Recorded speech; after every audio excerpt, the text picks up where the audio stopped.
इजाना जग में हमनी आइल बानी। श्राद्ध काहे होला? श्राद्ध करावे के कारण का बा?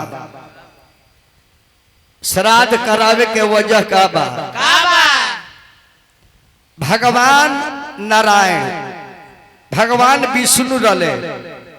अब विष्णु के बाप नारायण के भगवान के बाप रले राजा रामचंद्र। और रामचंद्र 4 भाई रले और 4 गो बेटा के छोड़ के बाप मर गए। बताई भगवान के अपने बाबूजी के ना रुकले। जेकर 4 गो बेटा ये भगवान के बाप हो और बाप के अकाल मृत्यु होके के चाहिए। 10,000 वर्ष तक अभी राजा दशरथ के उम्र बाँचो रहे और तब वो अकाल मृत्यु हो गई। तो भगवान हमने के बतौले बानी कि हमार बाप जब ना रोकले अपना बाप के हम ना बचौनी तो दुनिया में केहू अपना बाप के बचाई। उस समय के बात हो मास्टर।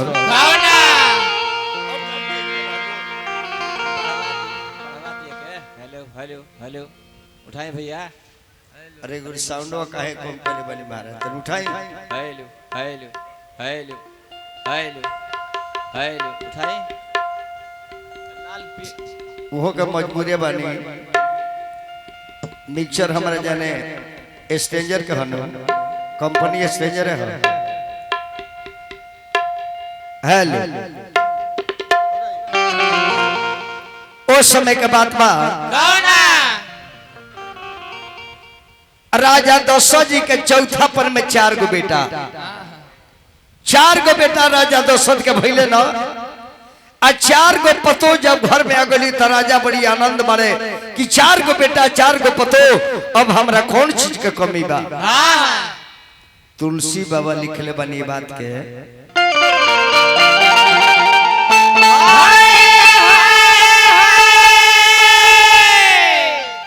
जब तेरा में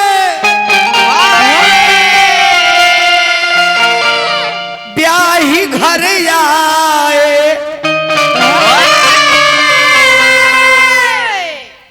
नवनीत मंगल मोद बधाए। जब तेरा में ब्याही घर आए नवनीत मंगल मोद बधाए। 12 वर्ष ले राजा की यहाँ मंगल होके लागल पतोह कैला पर। राजा सिंहासन पर बैठ के खुशी के मुद्रा में बाड़े कि हमारा 4 गो पतोह 4 गो बेटा। 4 गो पतोह 4 गो बेटा। सामने एगो आईना बच्चा से आईना। वो आईना में राजा देख देख के मुस्कुराता रहे। तले नजर पड़ गई उनका कान के एगो बाल रहे तो पाक गए रहे। कानवा के बालवा के पकलका राजा देखले तो अनुभव कैले कि बाल हमर ना पकड़ल काहे पागल। ई बात जाके गुरु वशिष्ठ जी से कहले कि गुरुदेव हमरा कानवा के बोलिया काहे पागल बा। गुरु वशिष्ठ जी कनी के राजन परिवर्तन ही दुनिया के नियम है। यानी तहर जाए के समय अब आ गइल बा। अब एगो काम करो तारा 4 गो बेटा 4 गो पतो होइए गइले। अब अपना बेटा लोग का राजपाट दे के आज तारू मारवा पहुंच गइल बा। कुछ भगवान के भजन कर खाली राजगद्दिए पर रहब का? खाली राजगद्दिए पर रहब। अब राजा दशरथ जी घर पर अइले। पूरा दरबार में प्रजा लोग आके बैठल बा और राजा दशरथ जी घोषणा कर देले कि काल अपना बेटा राम के राजगद्दी दे के हम जंगल में निकल जाए। ई बात प्रजा लोग के बहुत अच्छा लागल कि राजा अपना बेटा का राजा बनाओ तरे। अब नया राजा हमने के मिलता रहे। लेकिन ई बात के देवता लोग के चिंता बढ़ गई कि राम राजा बन जाता रहे तो राक्षस के मृत्यु कैसे हुई। अब एकरा कम कर देनी इहर वाले में कमी बा। ऊपर नीचे है। देवता लोग के चिंता हो गई कि राम राजा बन जाता रहे तो रावण के वध के करी। गद्दी पर बढ़ जाइए तो राक्षस मराई के गा। तो सारा देवता ले माता सरस्वती के घेराव कोई।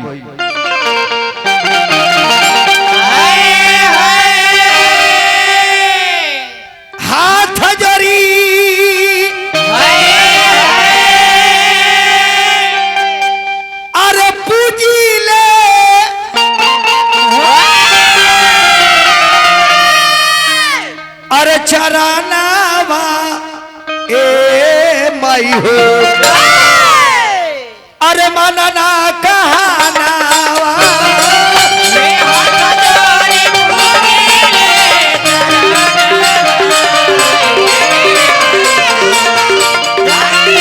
हे माँ राम जाति होई है राजा काम सब होई में माजा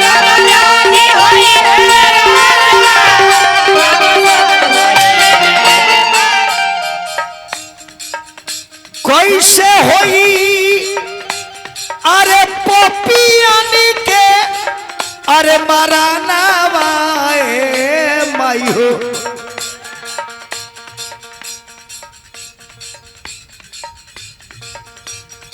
परमादरणीय रामाशंकर चाचा के भतीजा जनार्दन बाबू 11 पैदल बनी अभिनंदन प्रणाम बा कैसे होई रावण के मराना वाए माई हो मनना कहाना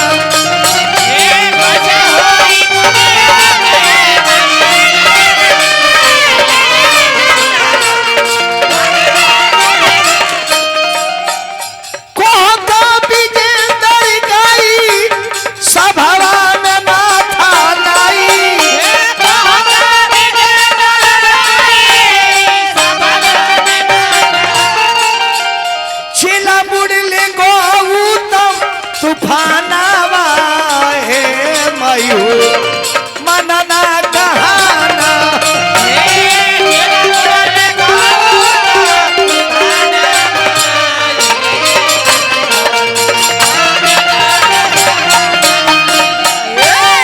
हे माता शारदे कोनो उपाय करो कि राजा दशरथ अपना बेटा का राजा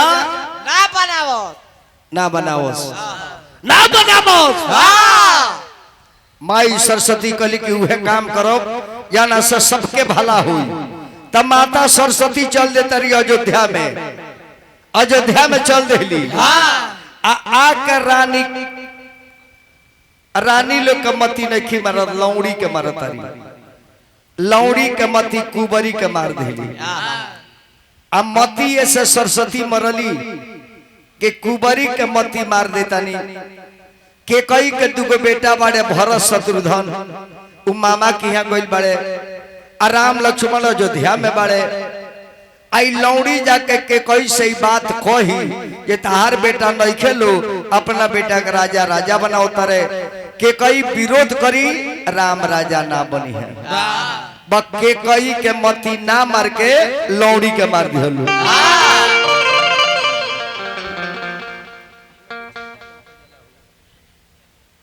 अब जब लौड़ी के मती मरली माई सरस्वती त लौड़िया गई रानी के कई के लगे रानी के कई के लगे दू बेर काहे कहबा ललो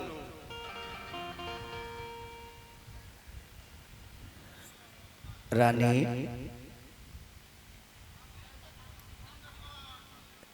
बोले के नहीं के बाबू रानी एगो बात पता बा कुछ बात पता लगल हो ये अयोध्या के सजावल कहे जाता अयोध्या के डेकोरेशन काहे होता पता नहीं खे रउआ सवत के बेटा बिहन राजा बने जाता और बेटा गइल बोले मामा की हाँ राजा के मन में बाउर ना रही तो काहे लइकवा बार सब मामा की अपना बेटवा के तर तर तर तर राजा बनाओ तारे काहे सोचता नहीं कुछ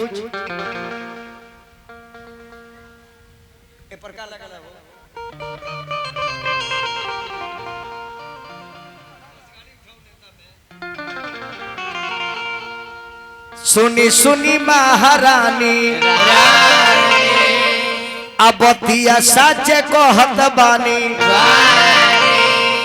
तहरे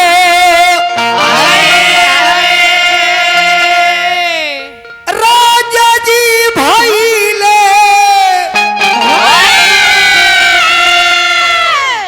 अरे धोखा बाजे रनिया तहर सैया जी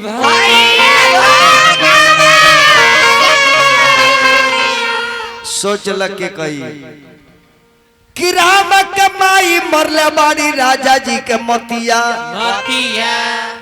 आ जौने जौने कहनी कौशल्या तौने करे ने बतिया राजा चलो तारे चाल तार बेटा गोइल बा ननिहाल आई अपने राम के बनई है अरे जुआरा जाए रानिया तहरो राजा जी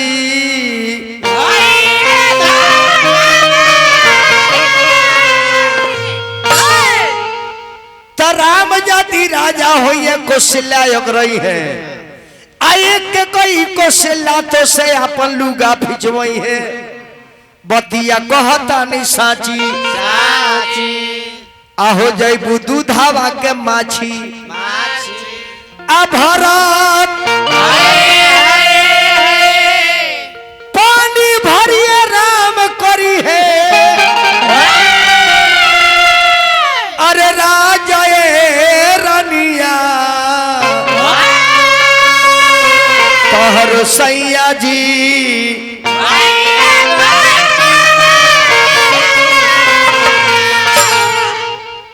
देखिए अभी अभी एक घर के धरोहर बनी घर के सदस्य बनी बाबू हमरा सब कलाकार के 600 रुपए दे के सम्मान और मान बढ़ौनी भगवान और मान मर्यादा के खूब बढ़ा कर इतना बात जब के कोई सुनल हो तब मोती तो मरले बाड़ी लौड़ी के रानी के तो फरेसे बनवा बा के कोई कली जे कुबरी जौने थरिया में खाए कहू के थरिया में छेद करे के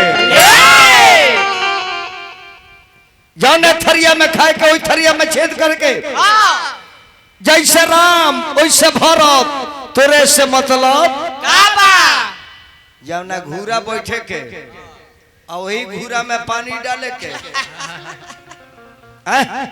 चलल बारू घर फोरे ए प्रकार लगी हो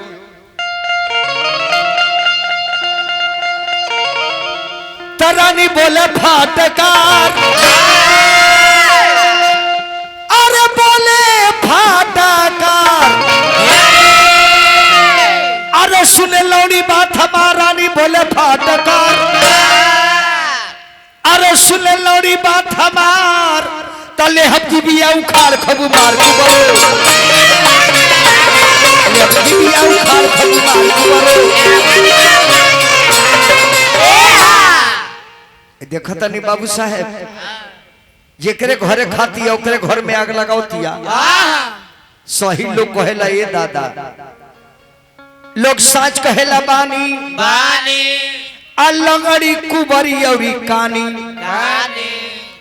तीन आदमी से चचा सावधान के करा से लंगड़ कुबर कान ये तीन आदमी से सावधान कोनो आदमी अगर एगो आंख वाला बा अब मान ले कि रुआ जाता नहीं लाइन बजा अतल रास्ता में भेटा गई काका केने हो लवट के आ जाए आके फिर कूला गली को के गिलास पानी की पी के फिर जाए अगर फिर कोई गेट पर मिल जाता है काका कहे लवट गई हो ओई दिन बाजारे मत जाए ना तो अगर एगो फेस उड़ल बा और दोनों फेस में उड़ाई दोनों उड़ाई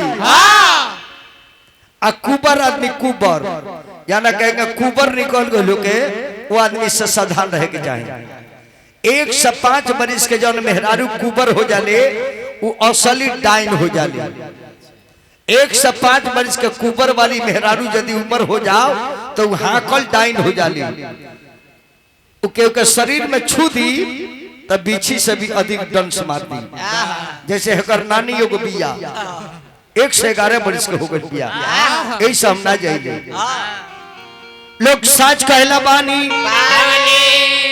अरे लगड़ी कुबरी और कानी ते तीनों होले सहारा लिखबू मार के बरो होले सहारा लिखबू मार के बरो सरस्वती जी कहली कि लो इ त काम ना बनो रानी के तो लौड़ी समझलस लेकिन मनली ना उ त डांट के भगा देली। तब माता सरस्वती जाकर रानी के कई पर सवार हो जाता रही। विनाश काले विकृत बुद्धि अब इकर जीव लटपटाए लागल। अब लौड़िया के लगा रानी जाके कहता के लौड़ी ते जौन कहता रे हमरो बुझाता कि यदि सौत के बेटा राजा बन जाई तो हमार तक परिवार में कोनो इज्जत न रही। एकरा खातिर कोनो रास्ता बताओ। कलश की रास्ता का बताओ को महारानी जाना मेरा देवासुर संग्राम में लागल है। देवासुर संग्राम में राजा दशरथ जी लड़ाई में हार गए रहले। उनका रथ के धुरकुल्ली टूट गए रहे। रउआ अपन अंगुरी लगौनी तो रथ नाचे लागल। जन लड़ाई में राजा जीत गए। ओ दिन रउआ के कहले कि कही कि बर मांगा रानी बर मांगा। रउआ मंगनी ना न मंगनी आज वह बकायवा मांग ली जौन उनका लग रखल बा। अपना बेटा को अयोध्या का राजा बनवाई और उनकरा बेटा के जंगल में भेजवाई। बात तो सीट को कोई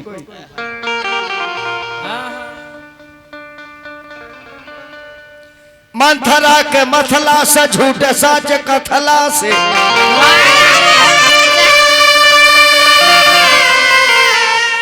मंथरा के मथला से झूठे साच कथला से तनिको न मन में विचार कैली के कई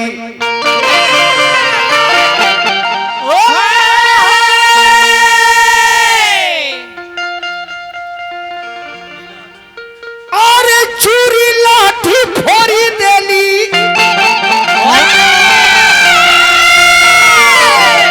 अरे लट भी खाराइली हाली अरे तिरिया चरित्र बेसुमार कैली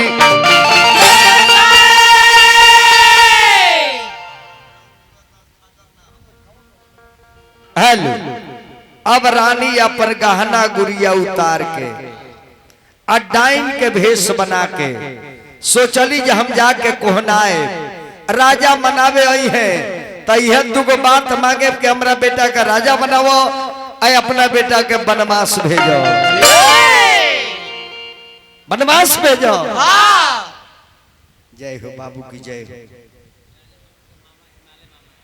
परम आदरणीय श्री हिमालय बाबू राजा बाबू के मामा जी बानी 100 रुपया दिल बानी वहां के हम प्रणाम करता।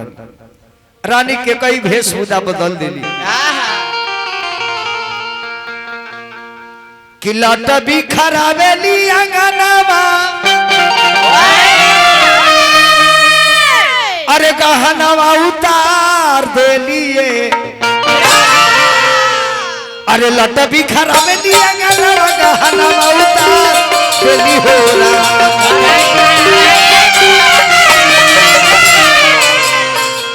लट भी खराबेली अंगनावा गहनावा उतार देली हो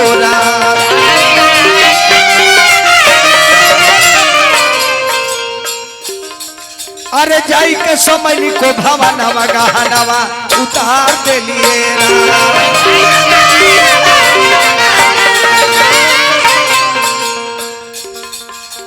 गावले बीजे नरवा गहनावा गहनावा उतार देली हो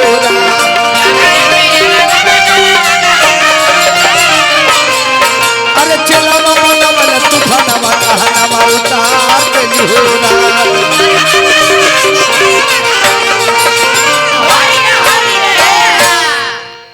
रानी के कई जाके को भवन में कोहना गई। ई बात राजा दशरथ के पता नहीं खे कि रानी के कई कोहनाइल बड़ी। सबीर भाई प्रजा लोग कहल की बताओ आज राम के राजा बनावे के बाद राज दरबार में राजा दशरथ जी गईनी कौशल्या के सुमित्रा के देके कौशल्या से कहनी की कौशल्या कि कई कहाँ बड़ी हो तो कौशल्या जी कहली कि देखी ना कारण तो हम ना बताए लेकिन के कई हो जी कोहनाइल बड़ी। राजा कहली कि कोहनाइल बड़ी जेकर बेटा आज अयोध्या के राजा बनी और महतारी कोहनाए के कारण का बकौली का हम क्या जानता नहीं। राम जी के बाप राजा दशरथ अयोध्या पति नरेश छत्री वंश के धरोहर न आगे बढ़ता रहे न पीछे। मेहरारू के कोहनाइल सुन के राजा के हिम्मत देख के कहत कि आगे बढ़ो।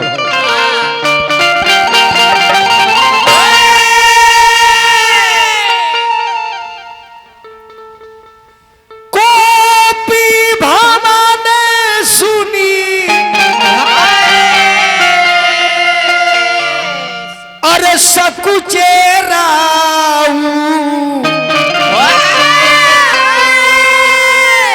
अरे भय बस आगे परे ना पाऊं।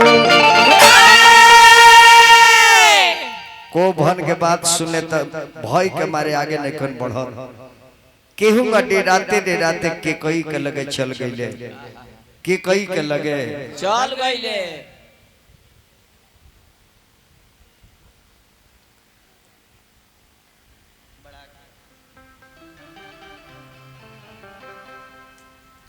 रानी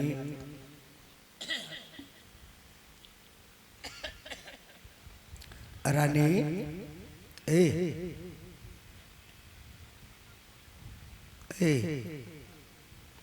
का कौन बात बका के कुछ कहले बा के कुछ बोलले बा के गोरियोले बा मरले बा आखिर काहे न रूप बनौले बाड़ू। जेकर बेटा आज अयोध्या के राजा बनी ओकर महतारी कही दे साहब कहत कहना प्रजा का राजा बना दी केकरा का राजा बना दी केकरा के अयोध्या से बाहर निकाल दी कौना राजा के दुगो मुड़ी बन कर मुड़िए काट ली। बताओ तो रानी काहे को नाइल बाड़ू किया तो हके मरल रनिया किया गोरिया वाले हो किया तो के बोलल भी रही बोली हो। बक्सा उठाओ ना यार किया तो हमें बोले रनिया किया गोरिया वाले रानी बताओ किया तो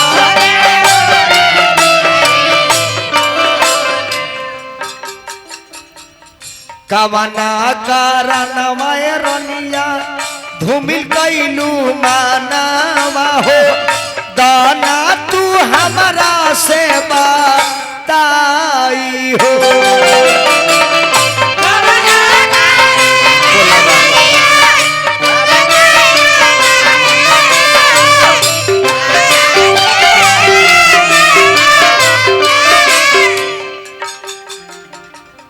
जे कर लाला नवाय रनिया बनी है राजा नावा हो ओकर खिसी आइलू काहे माई हो।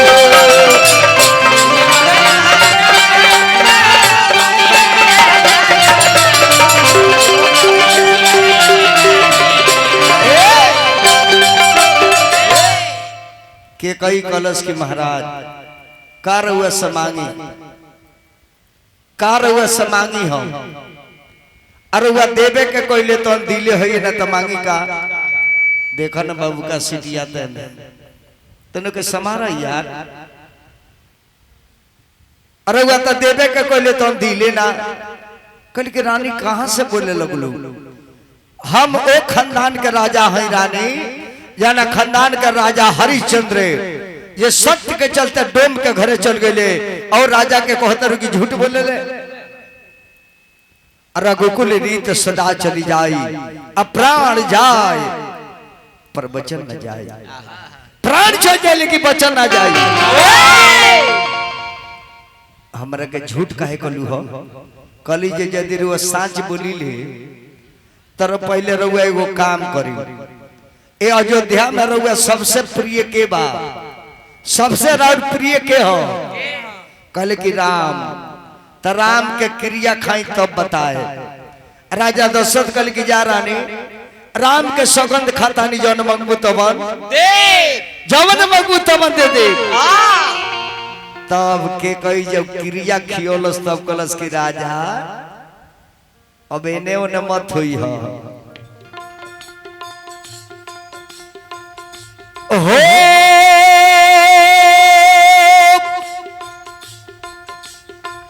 सोना हो प्राण प्रिय पहले प्राण के प्रिय कहती है पहले देखी हो सोना हो प्राण प्रिय भावती जी का आदे हुए की बरे भरत ही टीका पहिल का वरदान दे दा राजा कि हमार भरत बेटा राजा हुई है कॉलेज में का दिक्कत बा चारू बेटा हमार हलो रानी भरते के राजा बना दी लेकिन चलो कहले कि दूसर का तो सुनी दोसरी बारी पहले प्राण प्रिय अब दूसर का बेट देखी का कहती है दोसरी बारी मांगे कर जोरी अपुरऊ नाथ मनोरथ मोरी दूसर का कर जोर के कहते जे ई बात इकरा सहाय ना तापस भेष विशेष उदासी 14 बरस राम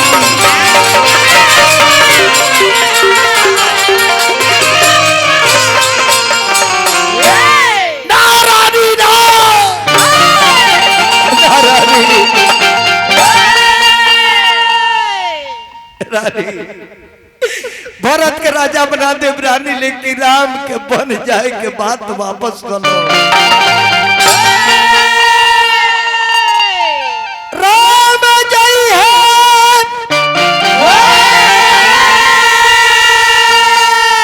अरे बनवा नहीं अरे बची है परनावाए बबुआ के माई अरे राखी लो ना अरे हमारे परान बबुआ के माई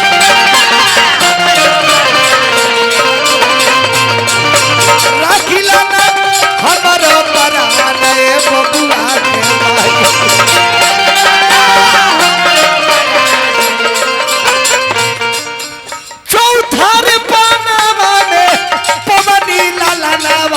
बबुआ के माई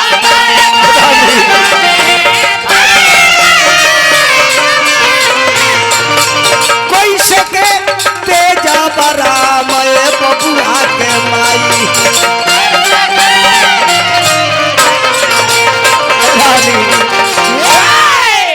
रानी बोलो रानी बोलो मरले तमरले अरे तिरिया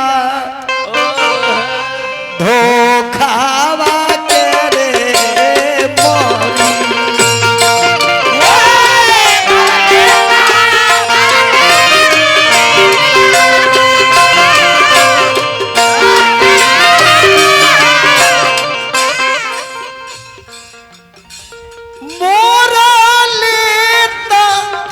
मरले रे रानिया धोखावा करे ए मरिया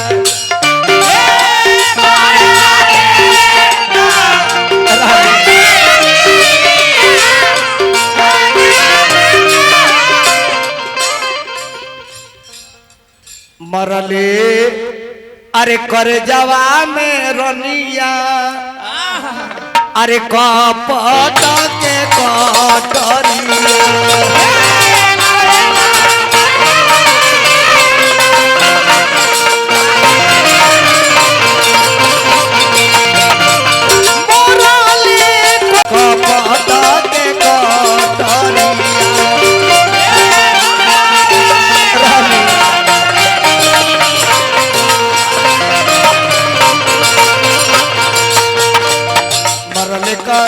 जवान रनिया कपट के कटरिया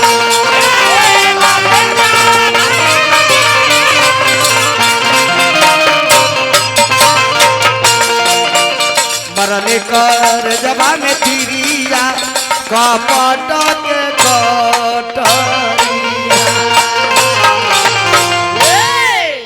फिर हमारा बबुआ जी की तरफ से हजारों हजार के स्नेह हार्दिक हार्दिक शुभकामना बा।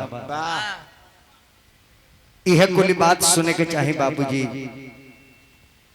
मती जब खराब हो जाला ना इंसान के जीव लटपटाए लगेला।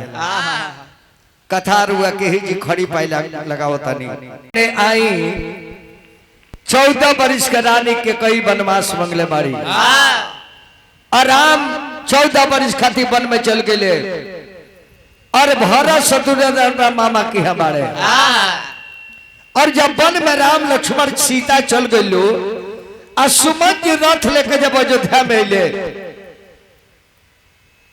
राजा दशरथ के पता लागल कि राम के वन छोड़ के सुमन जी लौट आयल बड़े। दरबार में सुमन जी महाराज के बुलावल गई। राजा दशरथ कहल कि कह सुमन राम के कहा छोड़ के आ गई लो। सुमन जी कहली कि महाराज कितनो मनौनी है कितनो निहोरा कनिया लेकिन बबुआ मननी है ना रथ पर से उतर के चल गई है।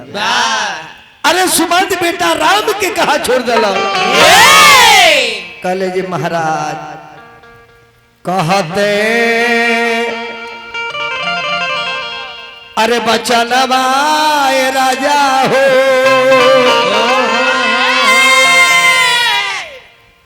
ए महाराज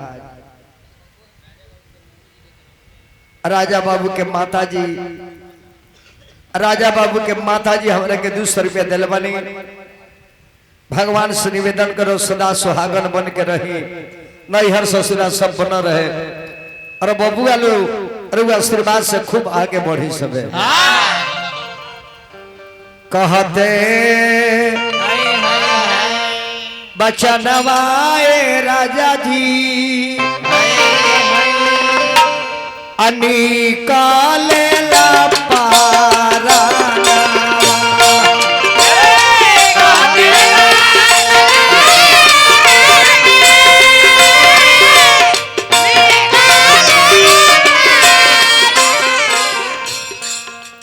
और रथ से उतरी गए राजा जी राम गईले हो बाना।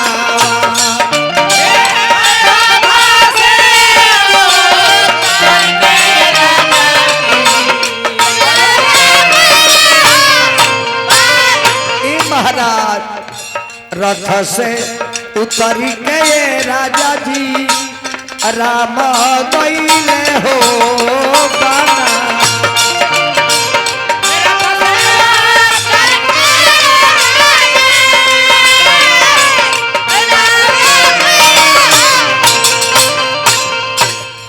माने राजा बाबू के छोटका बाबा जी काई बजाओ तरैया उ कहा गले मेन ऑपरेटर कहा गए 11 में स्नेह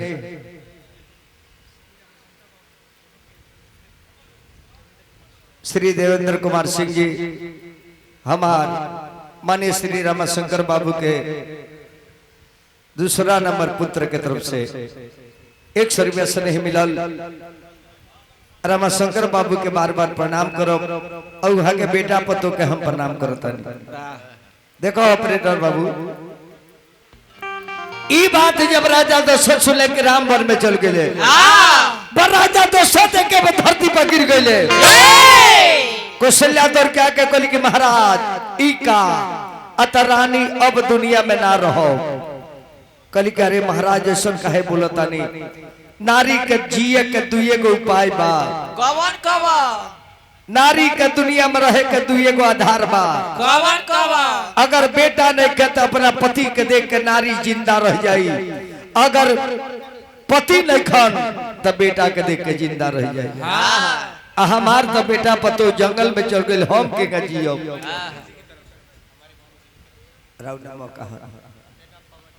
पवन बाबू के मम्मी जी 191 दिलवानी सदा सुहागन बन रही। भगवान से निवेदन करो हमने के गार्जियन रामाशंकर बाबू चल गए देवता बन के देवलोक में स्थान ग्रहण कैले बानी।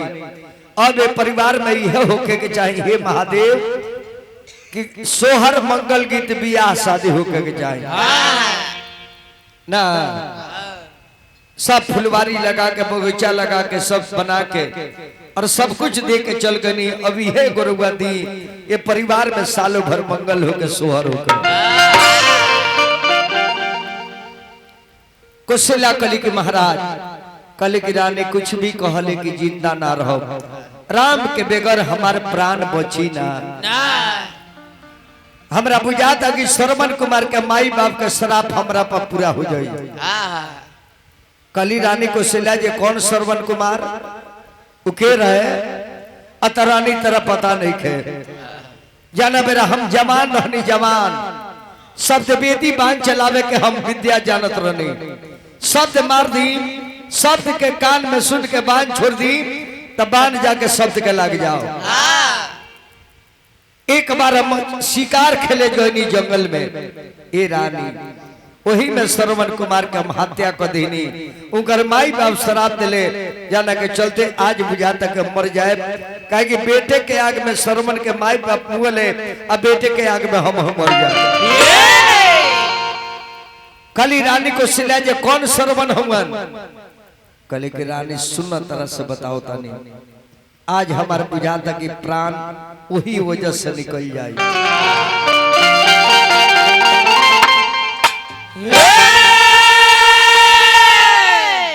एक समय में श्रवण कुमार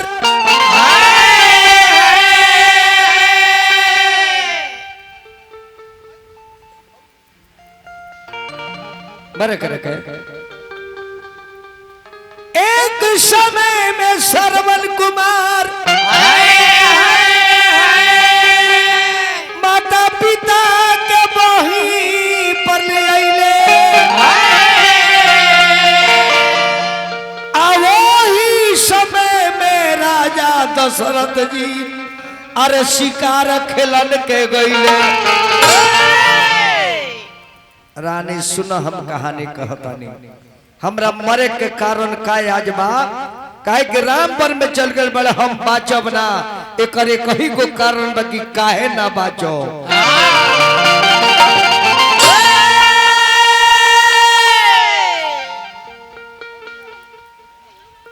राथवा पर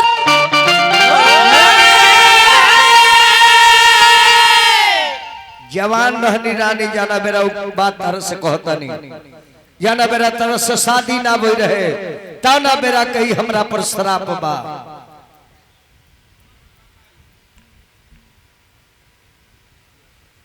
यस बाबू एकान पे दिल मनी बाबू हमार पर्सनालिटी तो कहता ये रहुआ कौन मलेटिए में जाए दहिया मलेटी मलेटी चिल्लाता। भगवान से निवेदन करो कि मनोकामना पूरा होके बाबू हमार देश के सेवा करी काहे कि परिवार में बहुत पहले से ही आ रहल बा देश के प्रति ये घर के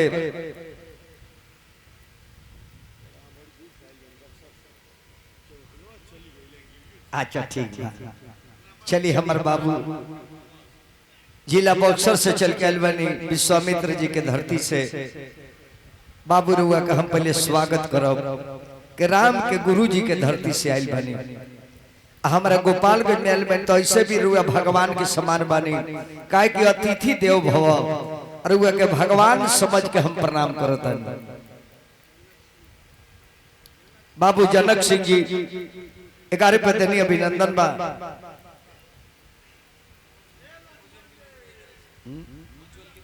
उज्जवल बाबू के माता जी के तो 100 रुपया प्रणाम करता नहीं।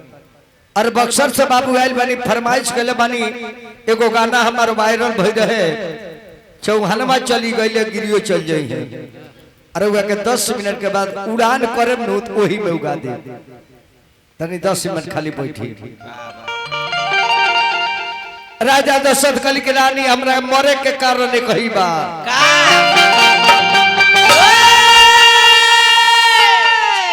जाना मेरा जवान रहनी रानी शब्द बेदी बांध चलाओ रहनी शब्द बेदी शब्द कान में आ जा बांध छोड़ दी जाके शब्द के लाग जाओ।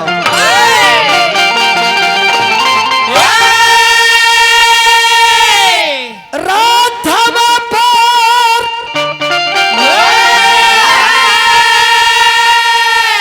अरे होई के सवरावा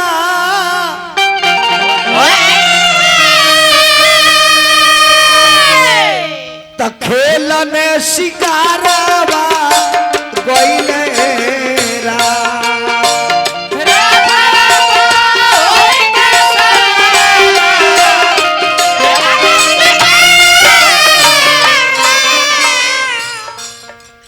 राधवा पर होई के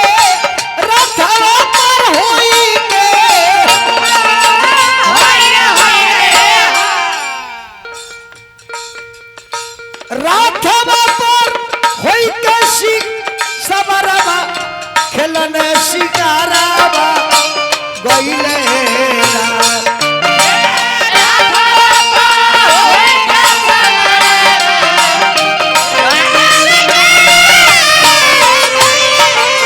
एक कौशल्या अपन जीवनी बताओ तनी। चली गईनी जंगल के मझारवा, चली गईनी जंगल के मझारवा खेलने शिकारावा गईली रा।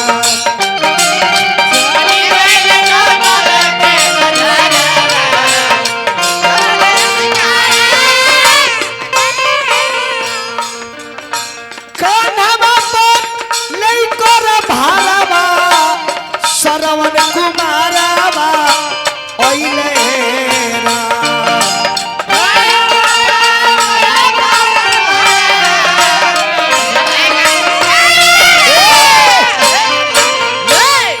अरे आई गईले अरे सरवन कुमारावा,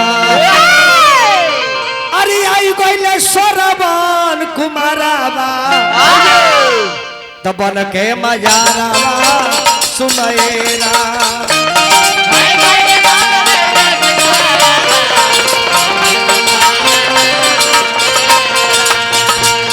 आई गईले सरमन कुमारावा बन के मझारावा सुनैरा।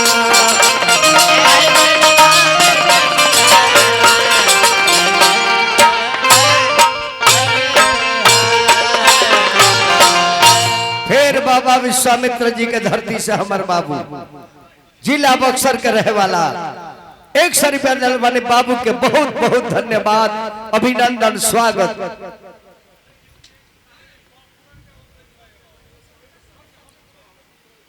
परमार अपना माई बाप के लेके आ जाता रहे जंगल में। उगर माई बाप आन्हर रले आन्हर कहले जे बेटा हमने के कहाँ लेके आइल बड़ो।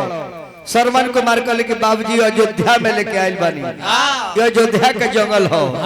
कहले जे तनी बहंगी धरो हमने के पानी पियाओ। कहले कि माई बापे जी पानी कहाँ मिली तो जंगल हो, सब जानवर के रहे के जगह हो, ऐ जी छोड़ के जाए तो कोनो घटना हो जाई। माई कहली कि बबुआ हो पानी पिया दन त जीव अब सटता। अरे बेटा हो तनी पानी पिया द, अरे बबुआ हो तनी पानी पिया।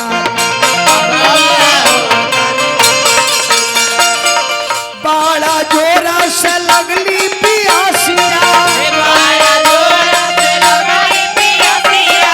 बड़ा जोरा से लगली पियासिया। पानी पिया के हमार हियारा जुड़ा दो, बेटा हो तनी पानी पिया। बेटा हो तनी पानी पिया दो। जान जय हरानी उहे सरवन कुमार पानी खाती चल देता रे जंगल में। हम वही जंगल में शिकार खेले खाती खड़ा रहनी। एगो पहाड़ से पानी के झील रहे, झील पहाड़ से पानी गिरत रहे, वही किनारवा परत लेके खड़ा रहे जे कोनो जानवर आई अब पानी में पी आवाज सुने बान मार दे जाके जानवर के लग जाए। तले श्रवण कुमार कमंडल लेके वही जल में गए रानी आज वही जल में डूबावत रहे और जल के जब आवाज घाड़ा में जब पानी जाए लगल आवाज जब घाड़ा से निकले लगल तो हम जाने जे कौन शिकार पानी पिए खातिर आ गइल बा हम अपन तो नाद देनी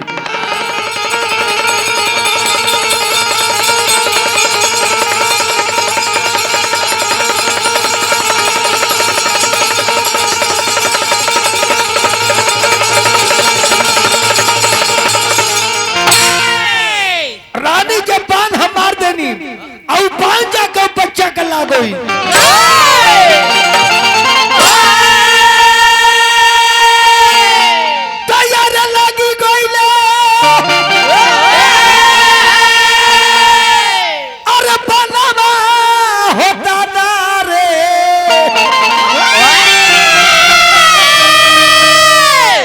सरवन तेरे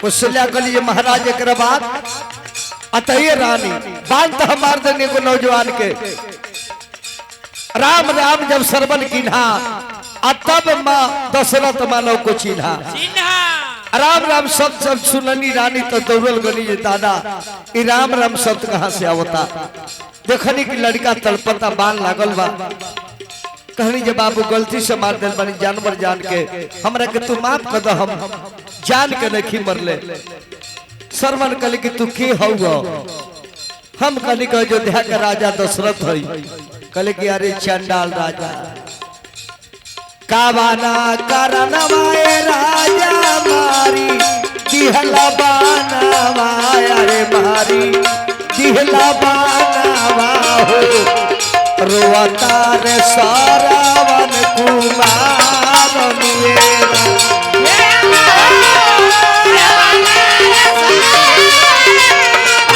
राजा माई के करनवाए राजा योई नी जगालावा में होई नी जगालावा में पनिया के रहल दारा कार मेरा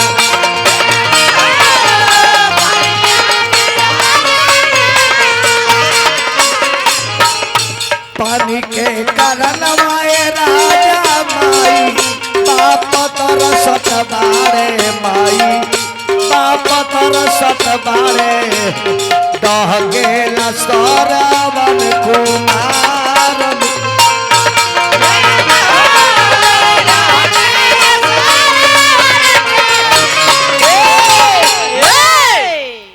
कहले राजा दशरथ की बेटा हमरा के माफ कर दो अनजान में तरह के बान मले बनी जान के लेके बिल्कुल कि राजा हमरा मरला के प्रवाह नहीं खे एके गो दुख बाजे पानी बिना हमार माई बाप तड़पता रहे अगर प्राण छूट जाई माई बाप के तब फिर श्रवण की बेटा के रहला से का फायदा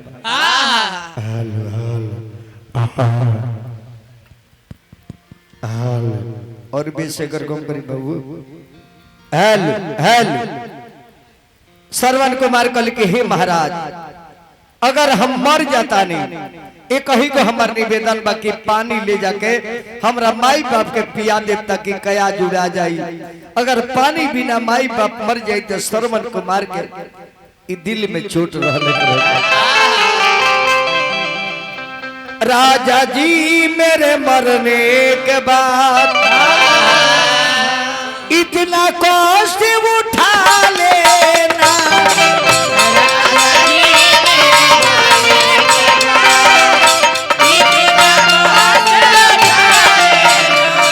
महाराज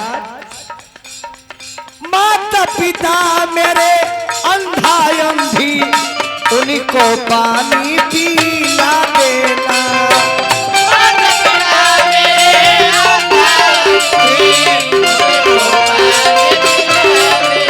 हे राजन पानी पिए से पहले मत पते कि तारा बेटा का हत्या कर ले बानी ना तो बेटा का हत्या सुन के माई बाप प्राण त्याग दी है। पानी पी लेने के बाद, पानी पी लेने के बाद सारा हाल सुना देना।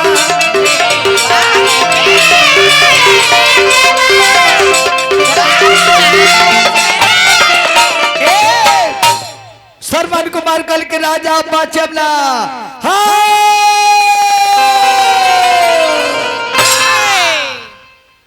रानी श्रवण कुमार मर गए। पानी लेके उनका माई बाप के लगे गई। आनहर माई बाप रहले। जब पैर के आवाज सुनल लोनु कहलो जी के हुआ, के हुआ, के हजन देखे बोलो। ए रानी हमरा हत्या लागे रहे, कुछ मुंह से बोली ना निकले। उनकर माई बाप को तर के हो जने ख बोलो ना बोलबा तो श्राप दे। ए रानी हम डराते डराते कहने की ए साधु बाबा ताहरो लाला नवाए मुनि जी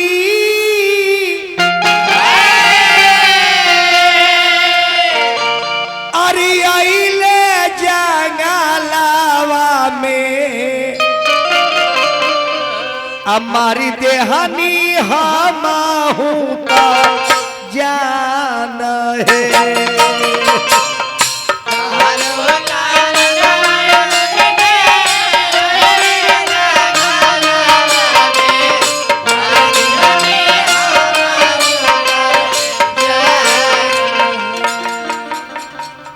जान के शिकारवाए बाबा छोड़ी दे हनी मानवा हो।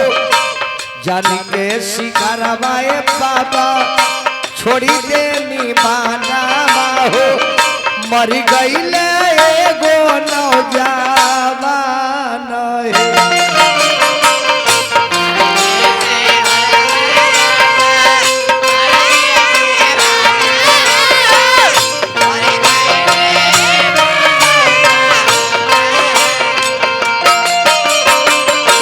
के शिकारवाए मुनि जी आईनी जंगलावा में छोड़ी दे हनी हम होता बान है।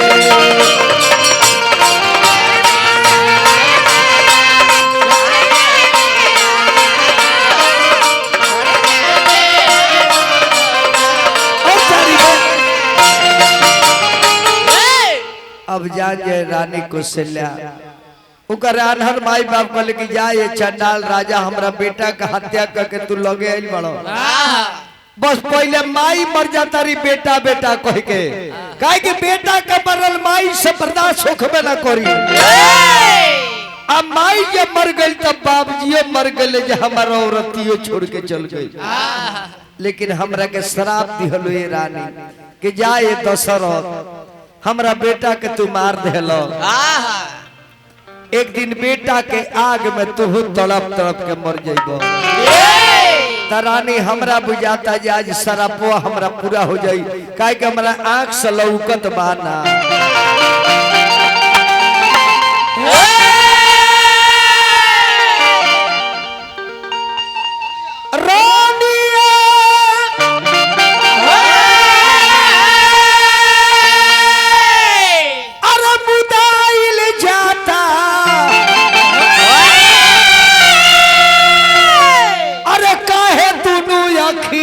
ताकल जाते नहीं के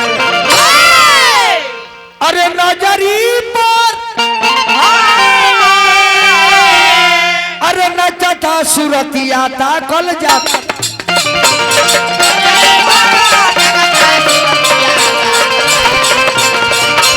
नजरी पर नचता सुरतिया ताकल जाते नहीं।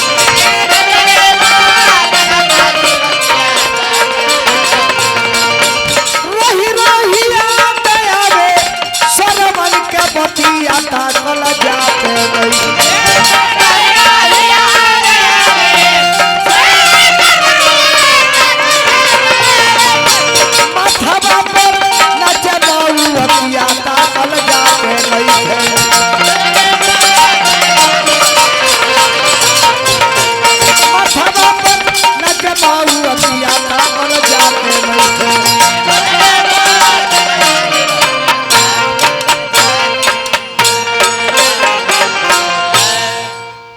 वह राम राम कह के राजा प्राण त्याग दिले। राम राम कही राम राम कही राम 6 बेर दशरथ जी राम राम कह के मुँहले। यही से लोग कहले कि राम राम सबको ही कहे, दशरथ कहे ना कोई आ दशरथ कहे तो जन्म सवारत होय राजा दशरथ 6 बार राम राम काहे कहले? काहे कहले कि देख रानी ई 6 गो ई अधिकार केहू अपना हाथ में ना रखी। कवन कवन ये 6 गो पर केहू का अधिकार ना रही। कवन कवन जन्म मरण जस अपजस हानि अलाभ ई 6 गो काम केहू अपना हाथ में ना रखी। ई सब विधाता के हाथ में रही।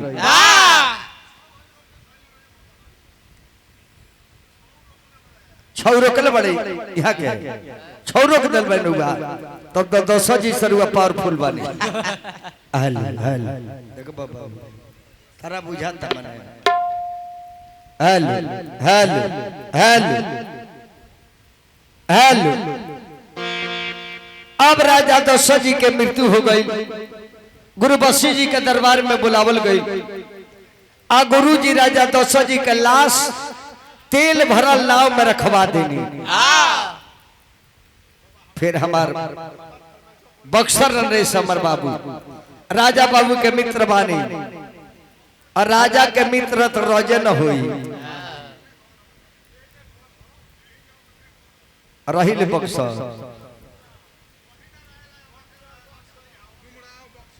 डुमरा बक्सर नो। अच्छा ठीक बा हेलो हेलो वाह वाह अब राजा दशरथ मर गए।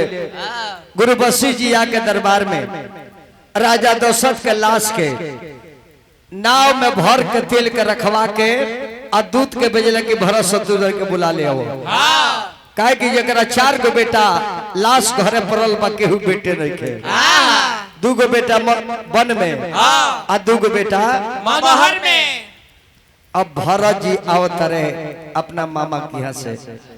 जब गांव में पहुंचले तो गांव के लोग केहू भूलत नहीं थे। ये बहुत पुरान नियम है बबुआ। अगर गांव में कोनो घटना घट जाला अब मानी कि लाइन बाजार के घर के समांग बाहर से उतरल बा आ केहू देखेला तो मुंह लटका ली। वही जी बुझा जाला जे काहे मुंह लटकौले है। लोग लागेला बतियो जी ई जानत रहे कि ना कहला के काम नहीं के। जब अब घरे जा का हमारा घर में समझ ठीक बनू एकदम सब ठीक बजा घरे जा। वही बेरा उनका बत कही से बुझा जाए जे घरे कुछ भइल बा। ममहर से जब आए भरत जी अरे दासा कहलो न जाला आहाट बाट सब नर नारी अवध के उदास देखाला। बाजार हाट नगर सब उदास बाजे जहे बता मुड़िए गाड़ के बात करता। जब गेट पर पहुंचले तक के कई आरती के थार लेके खड़ा बिया। आवा ये भरत आवो अरे के कई महतारी फुर्ती अरे लेके बैली थारी कहली आरती बारी अरे कहली आरती उतारी बारी आव भरतार ती उतारी कहली आरती बारी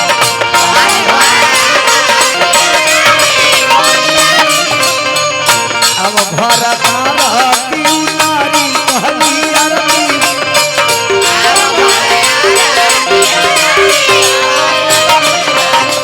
ए हरे आरतिया के तू ही अधिकारी कहली आरती बारी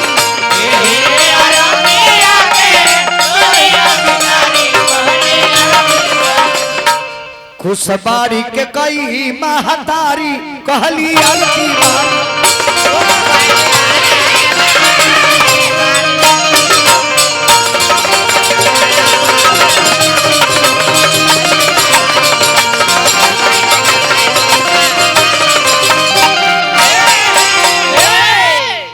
भरत कले माई इतना तते कबो खुश नहीं की रहल का बात बा कलिए बेटा नहीं खजाना तहार बाप अपना बेटा राम के राजा बनावत रहे हम में विरोध कैनी है कोहना गनी या वरदान मंगनी या के राम के वन में भेजो हमरा बेटा के राजगद्दी सौंपो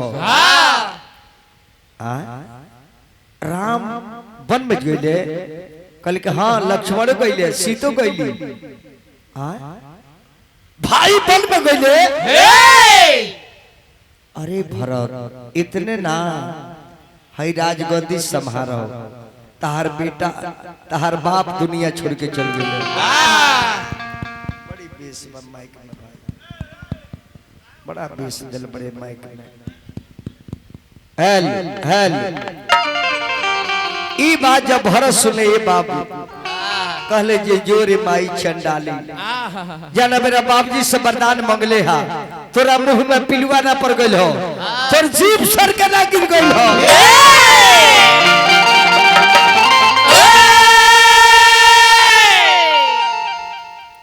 अरे माथा में पर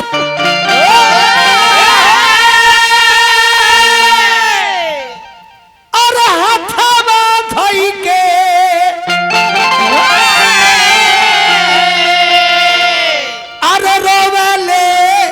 भरत जी मायरे का कोइले अरे भैया दे हले अरे घर से निकार मायरे का कोइले भाई देले घर से निकार मायरे का कोइले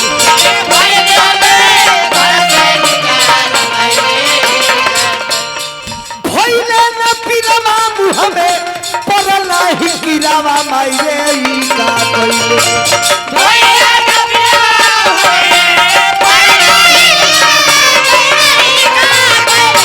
भरसनी काली देले हिरावा मायरे का कोइले भरसनी काली देले हिरावा मायरे का कोइले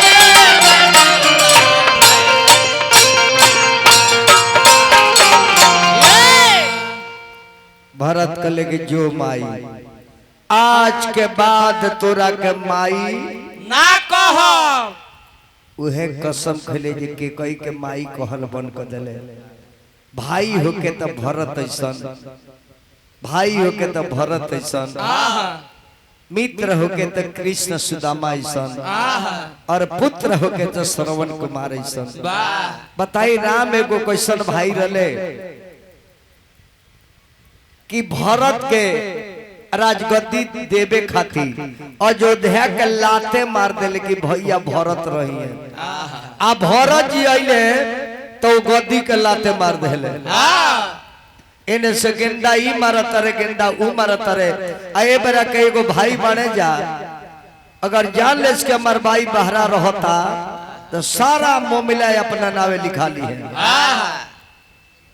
अना तलगिए भगवान से कह काए भगवान ओकरा एको को वंश मरखाना होत तो जमीनवा हमरे हो जाए आ देखी बाबू ऐसा लोग एबरा के नकली जब टीवी पर रामायण चले रामायण आज जब भरत राम के मिलन होला तो हम देखले बानी आगवा बैठ के लोग रोवेला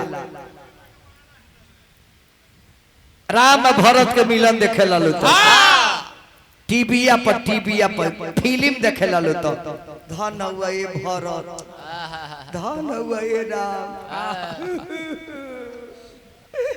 ऐसा भाई हम ना देखनी रूमवा में बड़ा तो फिल्मवा देख कर रोता रहे अतले उनका लड़का के कहता जे पापा चाचा के बैल अपना खेत में ढूक गइल बा तो कहतर जे बेटा पूरा टायर ना दो कर पूरा धान कचार दी फिल्म के देख के रोत हकीकत में कहतर जे भाई के टायर से खेत जोत ले नकली रोतर बे मतलब के बाप पुरखे खैले ना पान आ झूठे के कैले पंच के परेशान ई करे ना हो राजा राम। अब उड़ान हो बाबू के को फरमाइश बा।